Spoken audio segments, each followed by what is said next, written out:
welcome back to my channel. My name is Rudy and thank you so much for being here. First off, again, I just want to apologize for the lighting in here. I'm still figuring it out. I'm literally right in front of a window and I have a light filtering shade on it because the sun comes directly into my room, this room, 24 hours a day. Like literally the sun is shining in this room all day long. So I'm trying to figure it out. So my apologies there, and for the sound, it's probably a little echoey, but that's okay. I know you understand. Today we are reviewing a brand new brand at Sephora, a clean beauty brand at Sephora named Caliray. I mentioned this a few times on Instagram and asked if you guys wanted a full brand review. I have made a TikTok with them in the past before, but it doesn't really give you the chance to go into each product in detail. So today we are breaking down all 4 of the products that they have in the line available right now, which is their skin tint, their lip gloss / balm, mascara, and their eyeliners. So what's special about this brand, and obviously they immediately were at Sephora, which is pretty hard to do for smaller brands, is that this brand was actually created by the owner and founder of Urban Decay. Her name is Wendy Zomnier. She's super creative. Everyone knows Urban Decay as this like cornerstone of beauty, especially if you were watching beauty YouTube back in the day like I was. Urban Decay just was one of the brands that was creating new things and was special and was always on the cusp of the next big thing, especially back in like 2015 to 2020-ish. So I was really excited to hear that she was coming out with more of a minimalist vibe, which is what's really popular right now in skincare and makeup, and something that I personally love. I love that these products are available at Sephora off the bat, so you know you can trust Sephora where you usually shop. You can pick up all of these items. We're gonna be going through each one, applying them, talking about what I think is worth it and what I think you can skip. So if you're interested in that, keep on watching and don't forget to subscribe. We talk about makeup, skincare, mental health, vlogging, a little bit of fashion, and I would love to have you join. All right, so we are going to start off with the Free Dreaming Skin Wellness Diffusing Tint. I've said that so many times that I feel like these brands are making names so long, and for what? Like, is it because there are all of these like patents already out there on like the name skin tint, so you have to add like free dreaming, booby loving, teachy flying skin tint? So this is listed as a clean foundation, but I would definitely consider this to be more of a skin tint. This skin tint does not include any SPF, and I would say it's a good light to light medium coverage. I kind of want to say that it is a person who did not like the Kosas face oil, but liked the vibe of that product. You will like this. It has less of an oily feeling, but it's still really thin and lightweight like the face oil is, but a little bit less greasy and a little bit more coverage. It's in the exact same component as well. You really do have to shake it to make sure that it's like evenly blended. And it says on the back, prickly pear hydration, sheer buildable application, blurring illusion, vitamin C and E infusion, and that it is silicone free. So this is one of those, like I said, clean beauty brands. So anything that they can do on the back to make you feel like you've done the right thing, they're gonna put. And I have mine in shade the 4, a light dream. I will say I could probably go up to the 6, but I did also get the 2 and it was way too light for me. So I once put it directly on my face and way too much came out. So I'm gonna put it on the back of my hand. I'm gonna try it with my fingers, which I have before, but I also wanna try it with a flat domed brush. This is from Sigma Beauty. It's their flat kabuki, and just see how that works. I think it's too thin to use a sponge with it. Honestly, you don't need much either. It's got kind of a concentrated coverage. Okay, so I'm going to see how thin that is. I'm just gonna dab a bit here, and let's just try it with the brush and see how it goes. Sometimes with thinner skin tints like this, it is better to use a brush instead of a sponge, which I'm usually all about a sponge, but it just gets sucked right into the sponge and you lose so much of the coverage in the product. It's almost like you never applied it. And that's also why I'm applying it directly to my face instead of putting my brush in it, because it's just gonna soak all that up. And I feel like that worked pretty well, so let's go with that for application. I would say it has a natural finish, like the most natural finish of any skin tint that I have tried, and by that I mean it looks like the actual finish of skin. It's not super dewy and it's not super mattifying as well, which I feel people usually go for one of those two, and I feel like a lot of times when skin tints claim to be natural coverage or natural finish, it's usually more dewy. This one is not necessarily that. It's really in between, which I like and I find is pretty unique. It just looks like your skin, and because it's so thin, it really does sink in very well. Now these are said to be flexible shades, which is why there's such a low number of shades on the website to purchase from, but you can get this on Sephora. But because it is so lightweight and thin, honestly, I do think that you could get away with 1 or 2 different shades. Like I said, this is the 4, and I think it looks really, really nice. And that was, you know, 1 drop basically that I used, and it worked all over my face because it is so lightweight and thin, and it took no time for me to put it on. So this is just 1 layer with a flat domed brush, which is what I would recommend, like a flatter brush to apply it. And I might add just a little bit more in those areas where I feel I have redness, like around my nose and mouth, and on my chin. And let's see how it layers. It also has a tiny, tiny, tiny scent, but like barely anything. I really can't put my finger on it, like tropical, maybe it's like the prickly pear vibes, I don't know, but it looks very good. I feel like this is the kind of skin tint that you could recommend to anyone and that they would like it. I think oily skin would like this, and I also think dry skin would like this with the right amount and the right kind of skincare underneath it. Again, you wanna make sure that you are using an SPF before you use this product because there is no SPF in it, which I kind of like being able to recommend because I don't always want to have SPF on top of my SPF in my makeup. Sometimes I just want to have it in my skincare. Okay, so here is the Free Dreaming Skin Wellness Diffusing Tint. I think it's beautiful. Again, I'm in shade the 4. I'm really, really enjoying it. There is 1 fluid ounce in here, so it's not a ton of product, and I think you will fly through it if you use it every single day, but honestly, it's beautiful. I've worn it a number of times and I've had no irritation, so far I am really liking this. Okay, I'm gonna do the rest of my makeup to get to eyes where we can go over the eyeliners, the mascara, and the lip gloss, so I will be right back. Okay, we are back with the base done. For reference, I used the Nude Sticks bronzer in Terracotta Tan. I used the Rose Ink blush in Foxglove.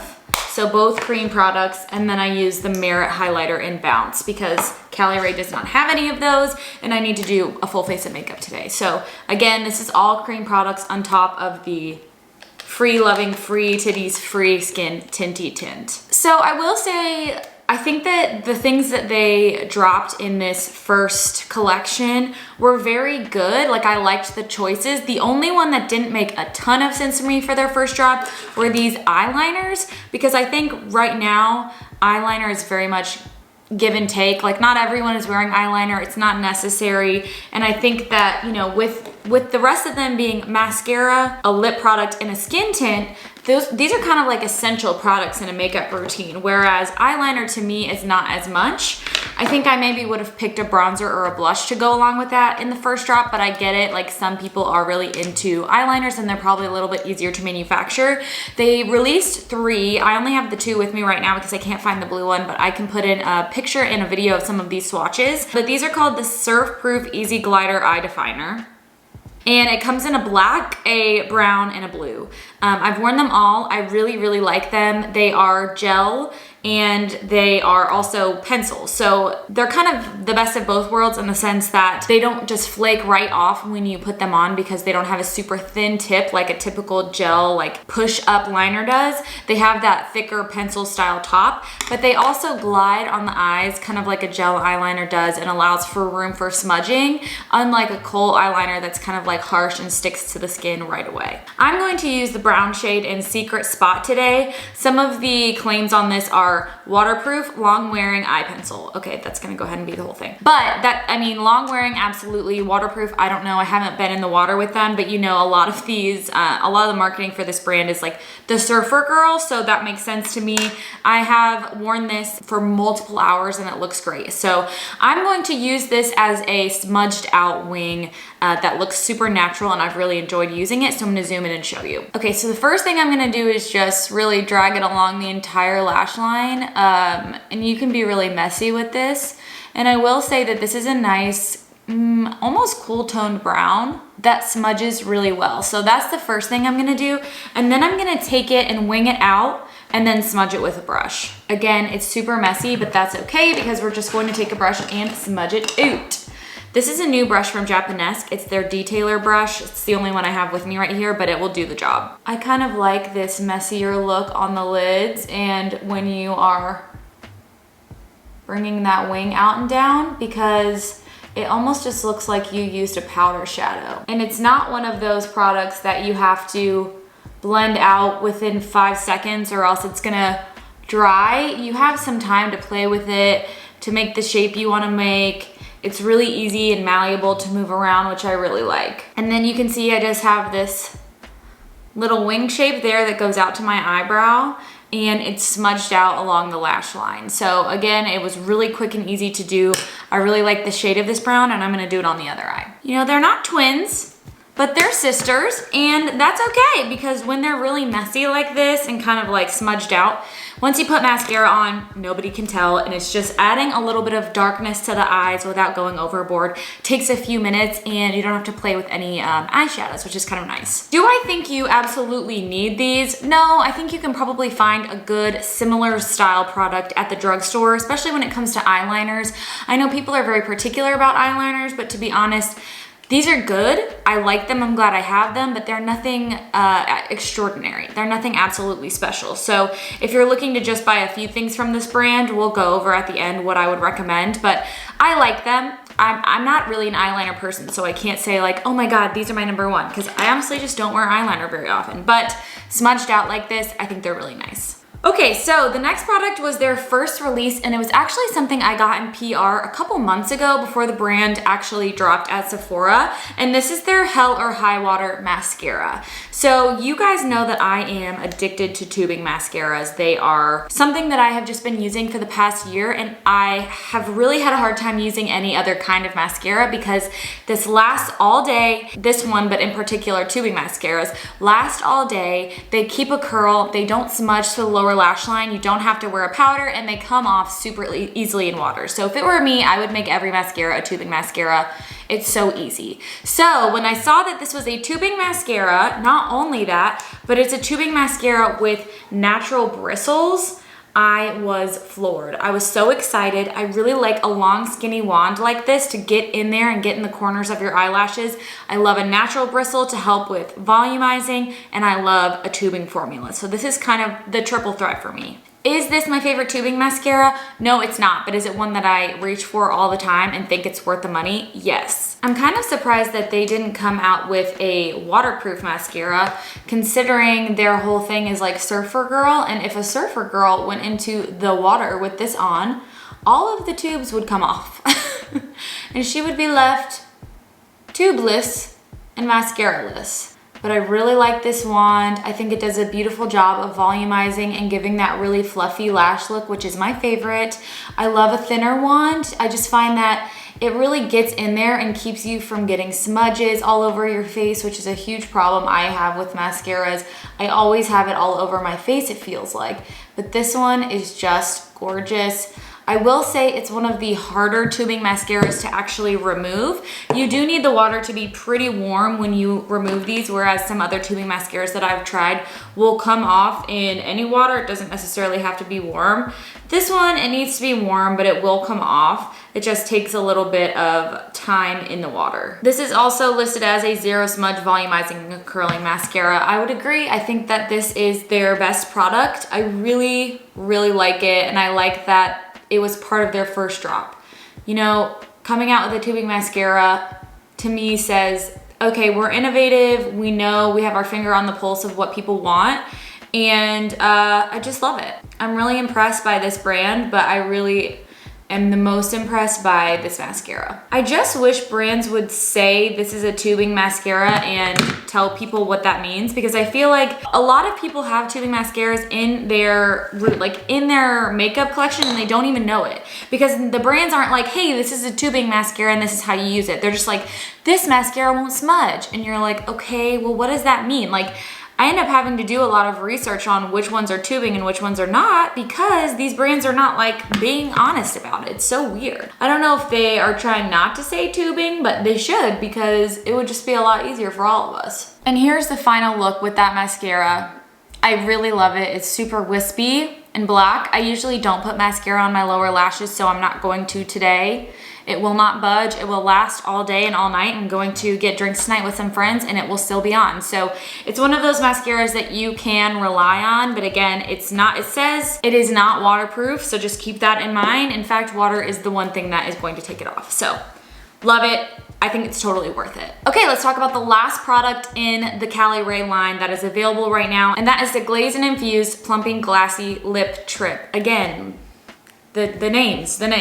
And this one is a plumping lip gloss. That's all it says on here. And it's not plumping in the sense that it actually provides a tingle to the lips. It's more of, because it's so glossy and balm-like, it just makes your lips look very full. But nothing in here is made to actually plump or irritate the lips like a typical lip plumper. I have 2 shades, but today I'm going to use the shade Likely Story, which is probably the closest for my skin tone. It's a nice peachy corally nude, and I don't have any chapstick on, nothing, and I'm going to go right in with this bad boy.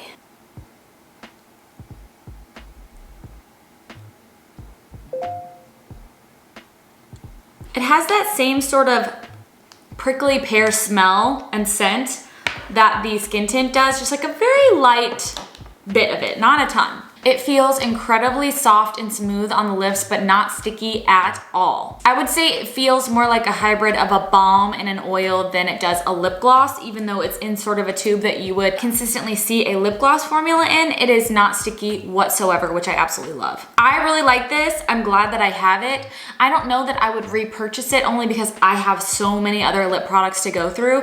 But if I was someone who kind of fit into this aesthetic of the minimalist girl who is out on the town, or, you know, this Cali girl vibes, and I only needed one lip product, I could totally see this being the one that people would like to repurchase. It has a really nice light scent to it. It's not overbearing. It's not like a food scent like vanilla, which I hate. It looks super shiny and glossy, and it lasts for a while, as long as a typical lip balm would. So I really do like this. I just don't know if I personally would repurchase it, but it's hard to say. Once I go through this, I would consider repurchasing it. I would.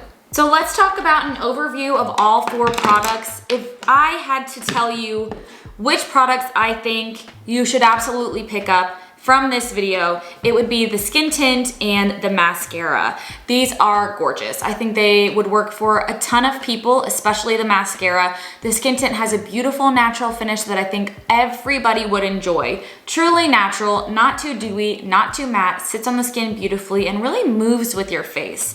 I do think this would not work super well under a powder, so if you're someone who likes to powder the skin, just keep that in mind. This would be more of an everyday sort of wear on the go product. This mascara would work for everyone. It's a gorgeous tubing mascara formula. It's really cute packaging, and I think that they just hit the nail on the head with this one. Next, I would recommend the Glossy Lip Trip. I really do like this. I don't think it's the best thing in the line. And then lastly would be the eyeliners. I do like them. Again, I like everything from this brand. I just don't think they are necessary to buy if you're just looking to try out the brand.